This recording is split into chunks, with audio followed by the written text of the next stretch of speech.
Creí que estaba reconstruyendo mi vida después del divorcio, hasta que él volvió con una verdad imposible. Me llamo Laura, tengo 34 años, y durante mucho tiempo pensé que el peor día de mi vida había sido el día en que firmé mi divorcio. Me equivoqué. El peor día llegó 2 años después, cuando él volvió. El divorcio con Daniel no fue escandaloso. No hubo gritos. No hubo infidelidades confirmadas. No hubo escenas dramáticas frente a abogados. Solo silencio. Ese tipo de silencio que aparece cuando dos personas dejan de reconocerse. Durante años intenté salvar nuestro matrimonio. Terapias, viajes, conversaciones interminables a las 3 de la mañana buscando qué estaba mal. Pero Daniel siempre decía lo mismo. No es culpa tuya, simplemente ya no siento lo mismo. Esa frase destruye más que cualquier insulto. Porque no puedes luchar contra la ausencia de sentimientos. Así que lo dejé ir. Firmé los papeles con una sonrisa falsa y regresé sola a un departamento vacío que olía a pintura fresca y decisiones forzadas. Los primeros meses fueron brutales. Dormía poco. Comía menos. Y evitaba cualquier lugar que tuviera recuerdos nuestros. Pero algo cambió lentamente. Empecé a reconstruirme. Volví al gimnasio. Retomé amistades que había descuidado. Acepté proyectos nuevos en el trabajo. Por primera vez en años, mi vida empezó a sentirse mía. Y justo cuando dejé de esperar mensajes suyos, dejaron de doler. Daniel desapareció completamente. Sin llamadas. Sin redes sociales. Sin noticias. Como si hubiera borrado su existencia. Y honestamente, pensé que era lo mejor. Hasta aquella tarde. Era un martes cualquiera. Salía del trabajo cuando vi a un hombre apoyado en mi auto. Al principio no lo reconocí. Estaba más delgado. El cabello más corto. La mirada, distinta. Pero cuando levantó la cabeza, sentí como el aire desaparecía de mis pulmones. Daniel. 2 años sin verlo, y estaba ahí. Hola, Laura, dijo con una voz que sonaba cansada. Mi primera reacción fue enojo. No sé cómo encontraste mi dirección, pero no tengo nada que hablar contigo. Intenté rodearlo, pero dijo algo que me detuvo. Necesito 5 minutos. Después puedes odiarme todo lo que quieras. Suspiré. 5 minutos no podían destruir una vida ya reconstruida, ¿verdad? Error. Nos sentamos en una cafetería cercana. Él no pidió nada. Solo me miraba como si estuviera memorizando mi rostro. Te ves bien, dijo. Superé el divorcio, respondí fría. Asintió lentamente. Luego respiró profundo. No me fui porque dejé de amarte. Sentí rabia inmediata. Ahórrate eso. Llegas 2 años tarde. Negó con la cabeza. Me fui porque pensé que te estaba salvando. Y ahí empezó todo. Daniel me contó que meses antes del divorcio había recibido un diagnóstico médico. Una enfermedad degenerativa rara. Progresiva. Sin cura confirmada en ese momento.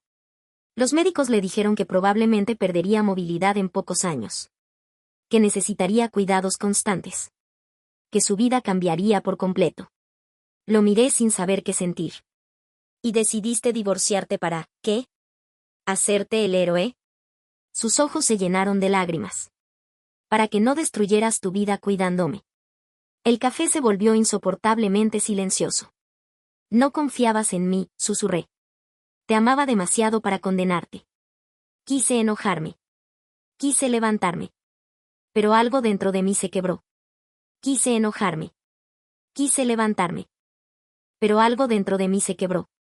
Porque recordé esos últimos meses de matrimonio, su distancia, sus noches sin dormir, su mirada perdida. Todo tenía sentido ahora. Y odié que lo tuviera. Entonces, ¿por qué vuelves ahora? Pregunté finalmente. Daniel dudó. Y esa duda me dio miedo. Porque los médicos estaban equivocados. Fruncí el ceño. ¿Qué? No era una enfermedad degenerativa. Hizo una pausa larga. Era otra cosa. Sacó un sobre del bolsillo y lo deslizó hacia mí. Mis manos temblaron al abrirlo. Resultados médicos. Fechas. Informes. Y una palabra que me heló la sangre. Paternidad. Levanté la mirada confundida. No entiendo. Su voz se rompió. Laura, tengo un hijo. El mundo se detuvo. ¿Qué? Una relación antes de conocerte. Nunca supe que ella estaba embarazada. Murió el año pasado, y el niño quedó solo. Me buscaron porque soy el único familiar vivo.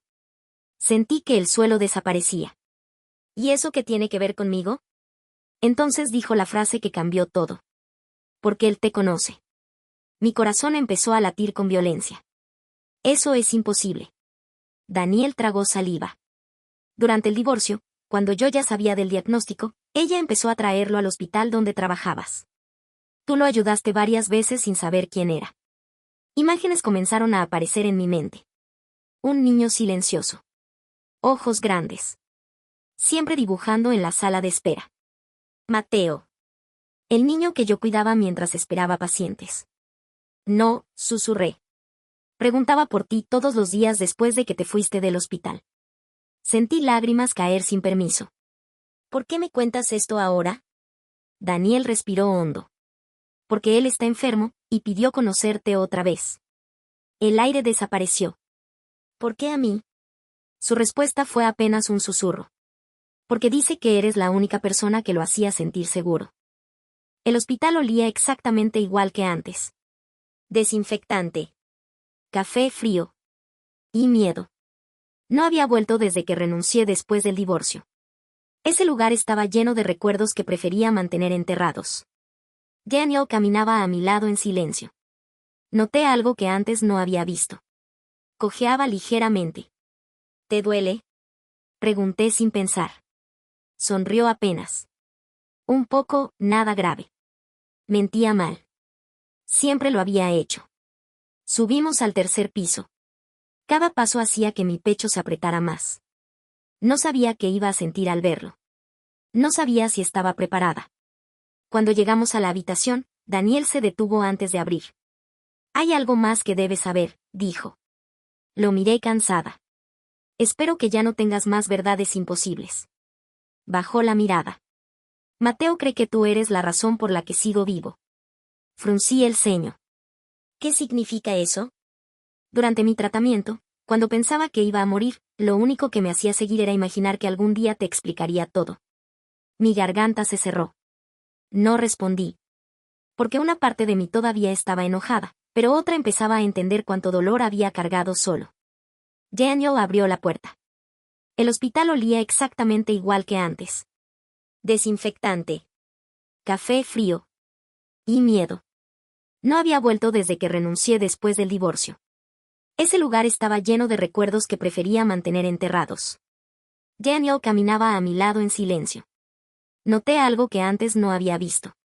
Cojeaba ligeramente. ¿Te duele? Pregunté sin pensar.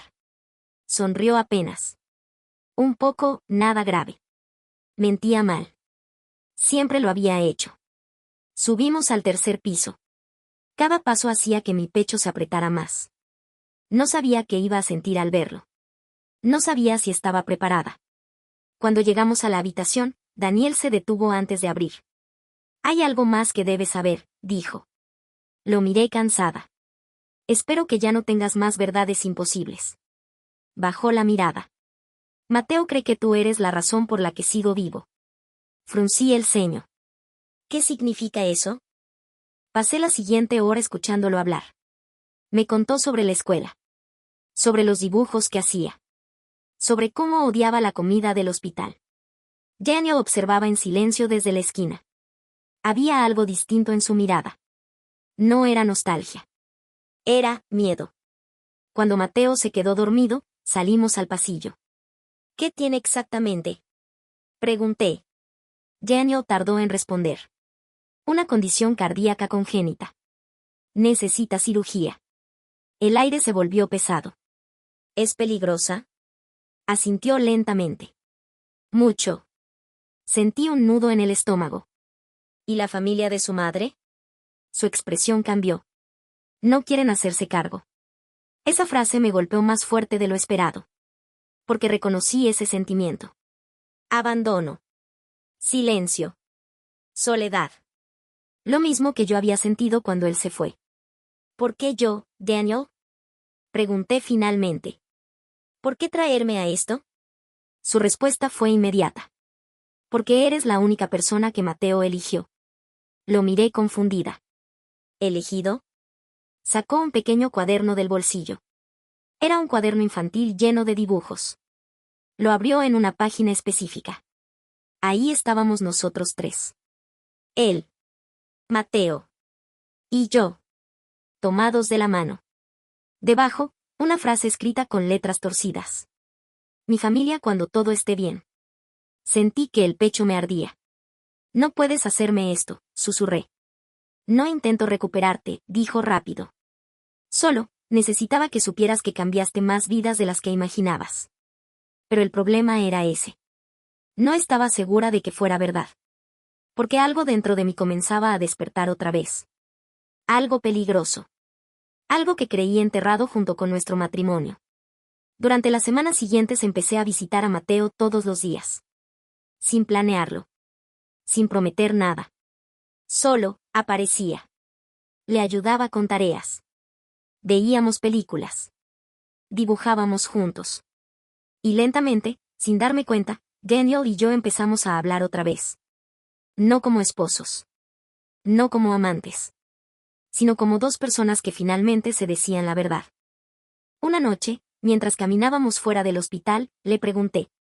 Si hubieras confiado en mí, ¿crees que seguiríamos juntos? Daniel tardó mucho en responder. Sí. Esa palabra dolió más que cualquier discusión pasada. Porque yo también lo sabía. La cirugía fue programada para un viernes. Mateo intentaba ser valiente, pero sus manos temblaban. Antes de entrar al quirófano me abrazó fuerte. ¿Te vas a quedar? Lo miré. Y en ese instante entendí que ya había tomado una decisión mucho antes de darme cuenta. Sí, le dije. Aquí voy a estar. Sonrió tranquilo. Y desapareció detrás de las puertas. Fueron las 6 horas más largas de mi vida. Daniel caminaba sin parar. Yo fingía calma. Hasta que finalmente salió el médico. Su expresión era imposible de leer. La cirugía fue complicada. Mi corazón dejó de latir. Pero salió bien. Daniel se derrumbó. Literalmente. Se llevó las manos al rostro y lloró como nunca lo había visto llorar. Y sin pensarlo, lo abracé. No como ex esposos. Sino como dos personas que habían sobrevivido al mismo miedo. Esa noche, sentados juntos en silencio, Daniel dijo algo inesperado. No espero que volvamos. Lo miré. Lo sé. Solo quería tener la oportunidad de decirte la verdad, aunque fuera tarde. Sonreí débilmente. Fue tarde, pero no inútil. Nos quedamos en silencio. Y entonces entendí el verdadero giro de toda esta historia. El divorcio no había sido el final. Había sido una pausa dolorosa, necesaria para convertirnos en personas capaces de encontrarnos otra vez sin mentiras. Meses después, Mateo volvió a casa. Nuestra casa. No como antes. No como matrimonio perfecto. Sino como algo nuevo. Más honesto. Más frágil. Más real. Porque aprendí algo que nadie te dice sobre empezar de nuevo. A veces reconstruir tu vida no significa dejar atrás el pasado, sino regresar a él cuando finalmente estás listo para entenderlo. Y mientras veía a Mateo reír en la sala y a Daniel preparar torpemente la cena, supe algo con certeza absoluta. La verdad imposible no era que él hubiera vuelto. Era que, después de todo el dolor, todavía existía una segunda oportunidad. Meses después, la vida empezó a sentirse normal. Mateo corría por la casa como si nunca hubiera conocido un hospital. Daniel y yo aprendíamos a convivir otra vez sin promesas grandes, solo pequeños acuerdos diarios, cocinar juntos, discutir por tonterías, reírnos cuando algo salía mal. No éramos la pareja perfecta. Pero éramos reales. Y por primera vez en años, yo me sentía en paz. Hasta que encontré la carpeta. Fue un accidente. Estaba buscando unos documentos del seguro médico cuando vi un sobre gris escondido al fondo del cajón del escritorio de Daniel. No tenía nombre. Solo una fecha escrita a mano. La fecha de nuestro divorcio. Sentí una incomodidad inmediata. No debía abrirlo. Pero algo dentro de mí ya sabía que debía hacerlo. Dentro había informes médicos. Muchos. Demasiados. todos con el nombre de Daniel. Empecé a leer sin entender, hasta que una palabra apareció repetida varias veces. Remisión parcial. Luego otra. Tratamiento suspendido. Y finalmente la frase que hizo que mis manos empezaran a temblar. Pronóstico reservado, expectativa estimada, 18 a 24 meses. El aire desapareció de mis pulmones. Revisé la fecha del documento. 3 meses atrás. Daniel estaba enfermo. Gravemente enfermo. Y nunca me lo había dicho. Escuché la puerta abrirse detrás de mí. Ya lo encontraste, dijo su voz. No sonaba sorprendido. Sonaba cansado. Me giré lentamente.